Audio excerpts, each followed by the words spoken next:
everyone, Carrie Zebick here, Director of Sales and Marketing at the Legends Club, and I'm joined today with Joe Hallett, who is our Director of Instruction, and we're going to go over your top 3 questions about your short game. Joe, you ready to get started? I'm ready to get started, and I think the 4th question that kept coming up is, where is that guy? We never see him around here, but hopefully I can pass on some of the things I've learned out with some of the tour players and get you through the winter and into the spring with a really good short game. Awesome, I'll take that. So our first question from the membership today, Joe, is how much of our practice time should we be spending on our short game? Can I start with all of it and then peel back a little bit from there? You know, literally you're allowed to have 2 putts on every hole. That's the way it's built into the game. But that's one area that you can cut that number down. And I can't tell you to a T. I had one lady on the LPGA tell me once, no one in this game understands how important putting is. It is more important than you think it is. So how much time should you be practicing? From 100 yards in, if you can spend 50 to 60% of your time in that area, it's going to pay off big time. And I'm going to tell you a very fun and quick way to learn how to do this, okay? It's called 20-60-20. 20% of your time you're going to practice a technique. 60% of your time you're going to adapt that technique. And then the last 20% you're going to take a test or a game and earn your way out of your practice. And what I mean by that is it's real simple. Pick anything in your short game. Long putts, short putts, chipping, pitching, sand play. If we took a half hour, that means spend 6 minutes and focus on one part of that technique. Maybe it's your stance, maybe it's your posture, maybe it's a good grip. Whatever it is, you're not going to hit a lot of golf balls. Once you work on that, go take 1 or 2 golf balls and start going around to different shots around the green. Uphill, downhill, longer putts, breaking putts. Put that technique to use and then play a little game in those last 6 minutes and see if you can earn your way off. And all you got to do is get 50% of it right. So set a goal for yourself and go, gosh, I'm going to work on long putts and I want to get them all within 4 feet. Hit 6 long putts. If you get 3 of them within 4 feet, you've earned your way off to practice green. You can have fun when you do this and a half hour goes by like that.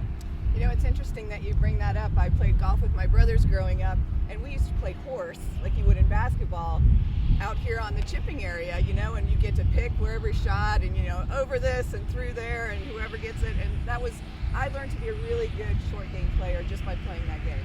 That's if you take a game and you take a little bit of a technique and then try some different areas, you have done everything you'll have on a golf course, and it doesn't have to be boring. Excellent. Give it a try. Great question. So our next question, Joe, is how do you chip better in the winter off of dormant grass?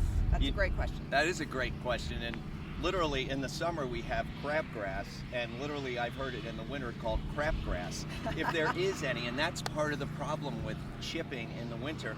Sometimes it's sloshy, sometimes it's wet, sometimes there's grass like here, it's trying to grow back. Right. Sometimes it's all dead, sometimes it's bare. The one thing you need is you need a club that has a very smooth and curved bottom to it. I still have the putter in my hand. Believe it or not, off of dormant grass, this might be choice 1 for you. Right. The thing you would do is put the ball a little bit more forward in the stance so that it lofts into the air. The next choice, go to the hybrid. It really, the ground is so inconsistent with kind of mounds and bumps and dead grass and flat. The one thing you don't want is a sharp edge that's going to run into something as you're trying to chip the ball. Right. If you have something rounded like this or this, that's definitely going to help you. Now the question was, how do you chip? The club that you have that has the biggest sole is generally, well, it's not that one, it's this one. It's the 60 degree that has a very wide round sole. But a lot of people don't like to chip with it because it pops the ball in the air and might not go as far. You want the least amount of contact with this ugly grass that you can have, so you can oftentimes go back to your pitching wedge, which doesn't have a lot, but if you will take the face and open the face, you're going to have very little contact with the ground, and as you can see, it will roll across this. If you turn the face square, it starts getting stuck. So if you have to chip, use a less lofted club and open the face. I'm a big fan of the hybrid, and if not, try the putter. Bad things aren't going to happen to you. It's going to get near the green or near the cup. I'm a big fan of the putter myself.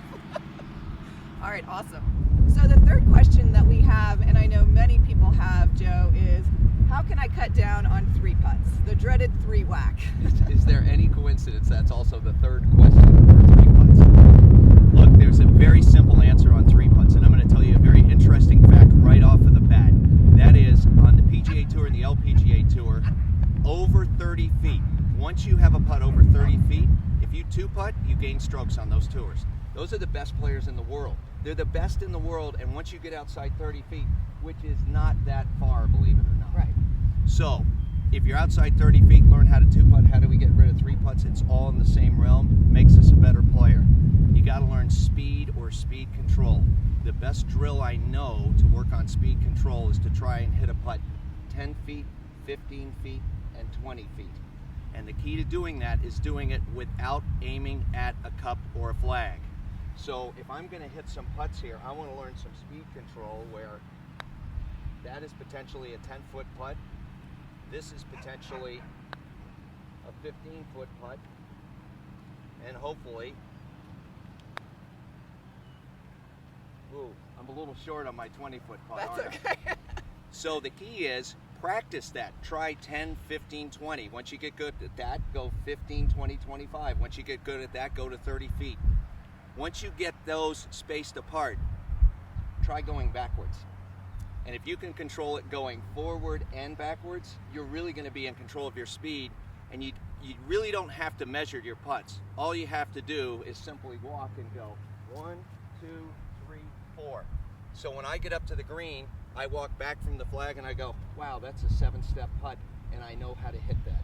That is going to keep you near the cup, and it's going to make your next putt a lot shorter, and it's going to add a lot more 2-putts to your score.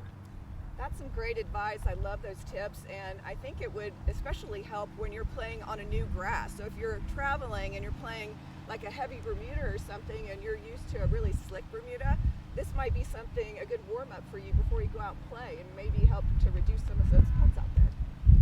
You should write down what she just said. That is your first thing you do when you get to a different golf course.